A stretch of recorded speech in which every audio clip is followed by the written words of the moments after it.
Oh, I match. Stretch. Hello, I'm Charlotte and this is Books and Bargains.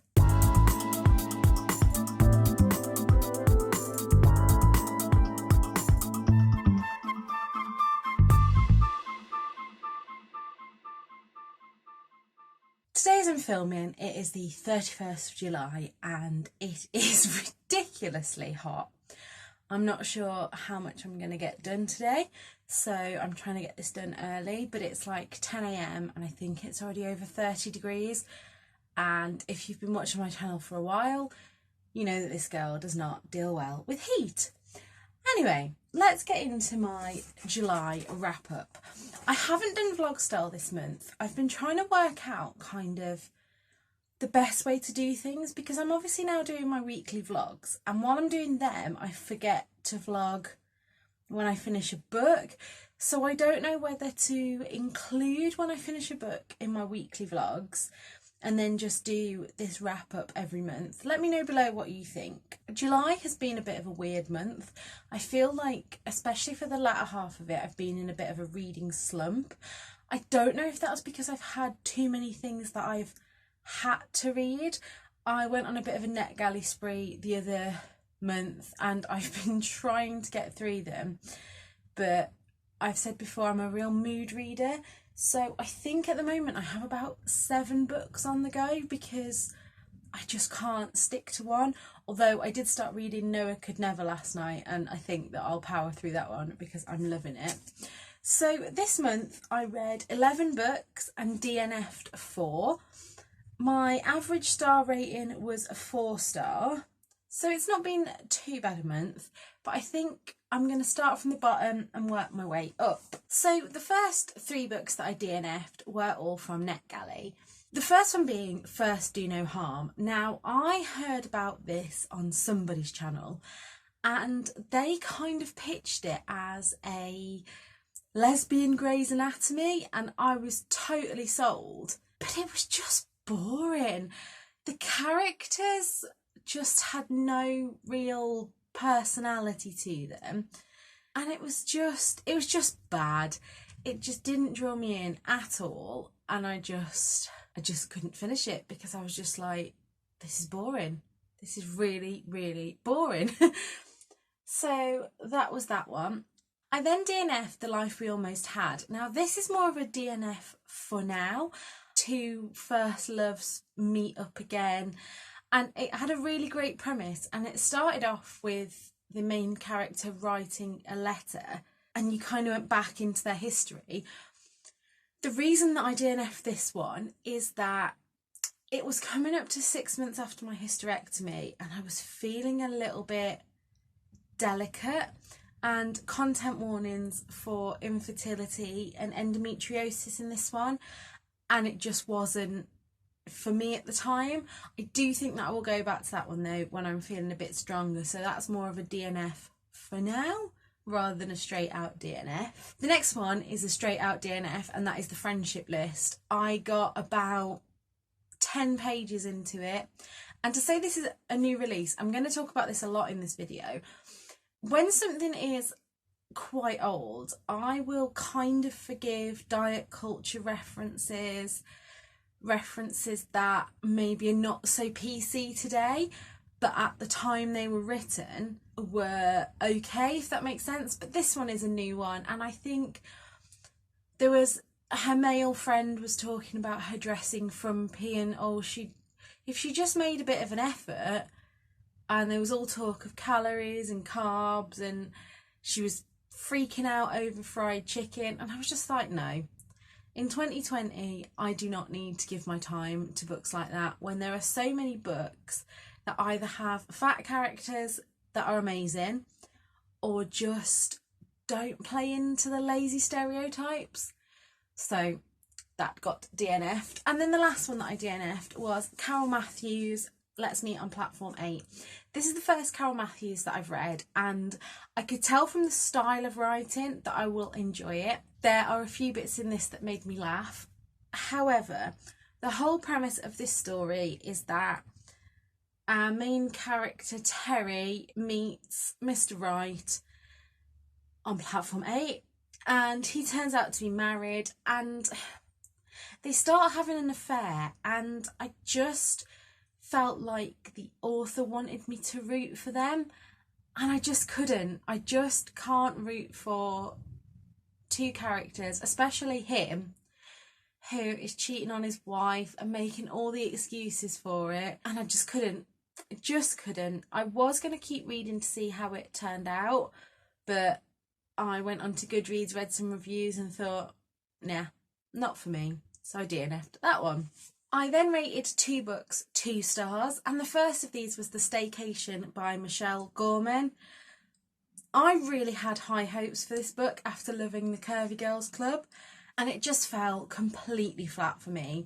The basic premise is that 2 families get trapped in the airport when a volcanic ash cloud erupts, and they decide to switch lives. But nothing really happened. They were just, I don't know, it just didn't need to be a book. I was just bored. And you know when you just keep waiting for something to happen and then it doesn't?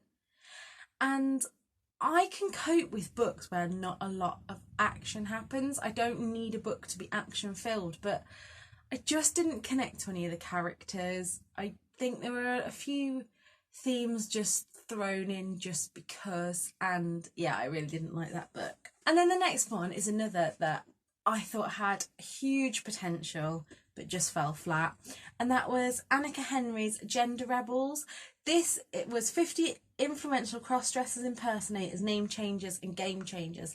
This was kindly sent to me by the publishers, but like I say, it just fell flat.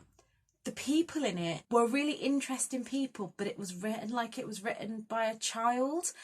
The writing style was just any kind of hip and happening word that they could throw in, they did, and it just made me cringe reading it. It's weird because it is an adult book, but it was written like it was aimed at young teenagers, but like your aunt who thinks she's cool trying to get down with the kids. So yeah, I rated that one 2 stars. I only rated 1 book 3 star this month, and that was Mike Gale's Turning 30. I turned 30 in July, so I thought this would be the perfect one to read. Now, this is one of those books, along with Let's Meet on Platform 8, that fell into quite a few lazy stereotypes, and some of the things that were said about mental health and alcoholics in particular in both books they really made me cringe. But both of these books are over 20 years old, so had I read them at the time, I probably would have rated them, well, this one especially, I would have probably rated higher, but that just didn't sit right with me. But this made me think that Mike Gale's writing is really good, and it's an author that I could easily get lost in. This didn't take me very long to read at all. So you will have seen in my July haul, or you will see in my July haul, that I've picked up one of Mike Gale's newer books to give a go. So that was that. On to my 4-star books now. Firstly, I read To Dare, which was sent to me as part of a blog tour for Legend Press. When I originally finished this one, I gave it a 5-star because of the feels it gave me at the end. However, on reflection, I didn't feel that way all the way through, and the first third of this book I was quite bored, so I had to knock a star off it. But this book follows the lives of 3 different women who are all in very different circumstances and who are kind of coming to terms with who they are and their place in the world. There is Veronica and her husband George, who are trying for a baby. There is Simone, who lives in a neglected council flat with an abusive husband, and then her friend Sarah. And I really like the way this book was written. There are a few twists that I didn't see coming, and I really liked how they all explored things that had happened in their childhood that led them to where they were. I think it's really easy to judge, obviously, the 2 neighbours next door to each other. There is the council flat, which is really harshly judged by their more upper class neighbours, but actually when you delve into their stories and see where they're from and how they got to where they are, they basically, there's reasons why people have ended up in these positions, and I really, really enjoyed that. I think this is Gemma Wayne's debut novel, and I will be looking out for more from her in the future. I also read the Bookshop book by Jen Campbell. This would have been a 5-star because I really loved all the things about bookshops in England, the United Kingdom and Europe, but when it went further afield from that, I lost a bit of interest, which is why it's down as a 4-star.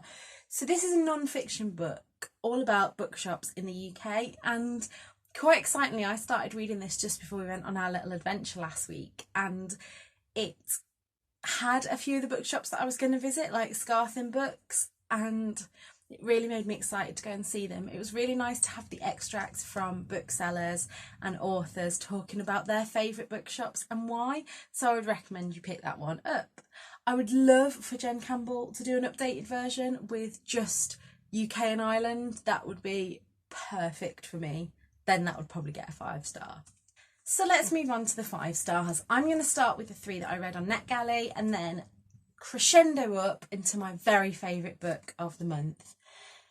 So I read Beach Read by Emily Henry. I was a bit nervous going into this one because it's had quite mixed reviews on BookTube, and it's one of those hyped books that I didn't know if I would love, but fell in love with it. It was a beautiful romance about 2 people who are living next door, both authors, who decide to swap genres for the summer. And he usually writes dark and twisty things, she writes romances. So they decide to swap, and yeah, it was brilliant. I was completely hooked into the book. The only thing that would have made it just slightly better for me is if it was a more of a dual narrative, because that's what I prefer. I'd have loved to have seen some of the chapters from his point of view, but it didn't warrant enough to take it down from a 5-star.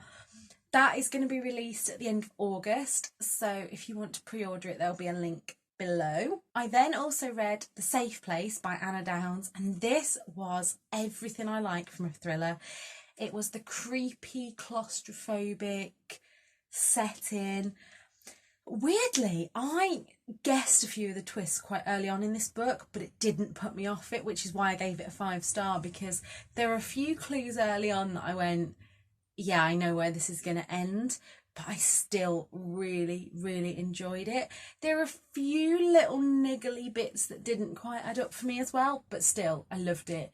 It was the atmosphere of the creepy, creepy place that I really enjoyed.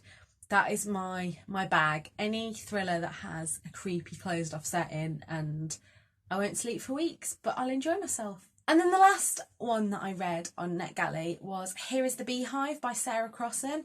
I'd never read a Sarah Crossan before, and I'd never read a book in verse before, but this book just totally dragged me in. And this is where the premise of the story is pretty much about an affair that happened.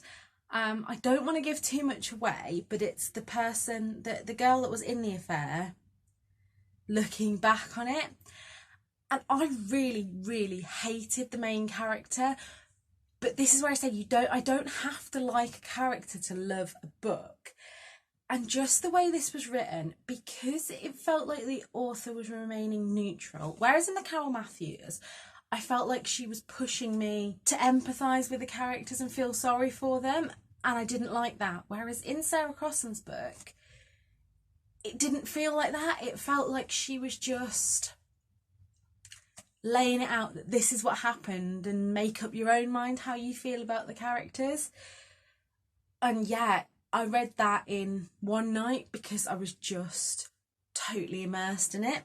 That is also being released at the end of August in hardback. There will be a list below to my Amazon Associates account where you can pick up any of the books that I mention here, and I will earn a small commission. So my favourite non-fiction book this month was How to Survive the End of the World When It's in Your Own Head by Aaron Gillies.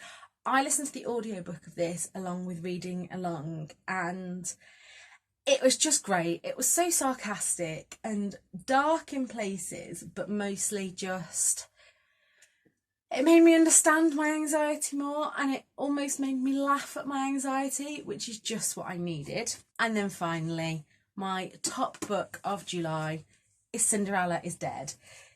This was amazing. This is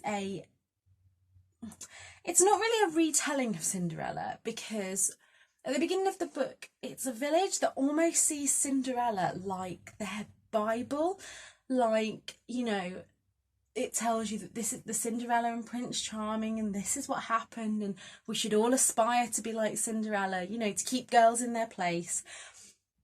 And our main character, Sophia, knows that she doesn't want to meet Prince Charming. That's not what she wants to do. And she wants to run away with her friend Erin. And I don't really want to tell you more about it, other than if you want a sapphic romance and fairy tale vibes and action and adventure and some pretty brutal scenes, don't get me wrong, then this is definitely the book for you. So that's everything that I read in July. Let me know if you've read any of these books, and also if you have any recommendations based on the books that I've loved. I think that the next video that will be coming to you will be either my July haul or the books that I'm looking forward to being released in August. So please like and subscribe below if you like this video, and until next time, look after yourselves. Bye!